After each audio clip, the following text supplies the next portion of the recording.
நிறைய வந்து கடவுளின் மேல் அதீத பக்தி கொண்டவர்கள் இந்த கும்பராசி ஆட்களாகத்தான் இருப்பார்கள். கும்பராசி ஆட்கள பொறுத்தவரைக்கும் யூசுவலா ஒரு பழமொழி இருக்கு. சொன்னா கோவிச்சுக்கூடாது என்ன, இந்த கோமாளி ராஜாக்கும், கும்பராசிக்காரங்களுக்கும் வந்து எதுவுமே பார்க்க முடியாது அப்டிம்பாங்க.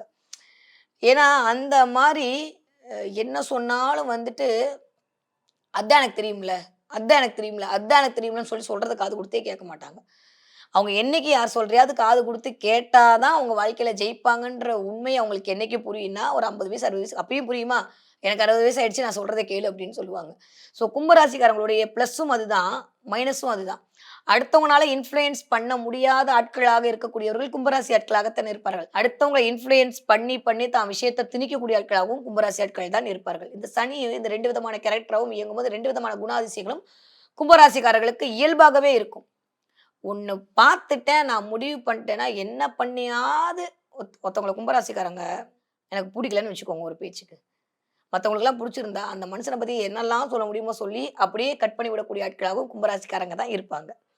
ஒருத்தவங்க ஒண்ணுமே இல்ல, பெஸ்ட்டுன்னு கும்பராசி ஆட்களுக்கு தெரிஞ்சிருச்சுன்னா, ஊரெல்லாம் அவங்க தான் பெஸ்ட்டு, பெஸ்ட்டுன்னு சொல்லி அவங்கள பிரகடனப்படுத்தக்கூடிய ஆட்களாகவும் கும்பராசிக்காரங்களா தான் இருப்பாங்க. அப்போ கும்பராசி ஆட்கள் கிட்ட பழகுதல் அப்படின்றது ரொம்ப கேர்ஃபுல்லா இந்த என்ன சொல்றது, இந்த கண்ணாடி மேல நடக்க மாரியான விஷயமா தான் இருக்கும்.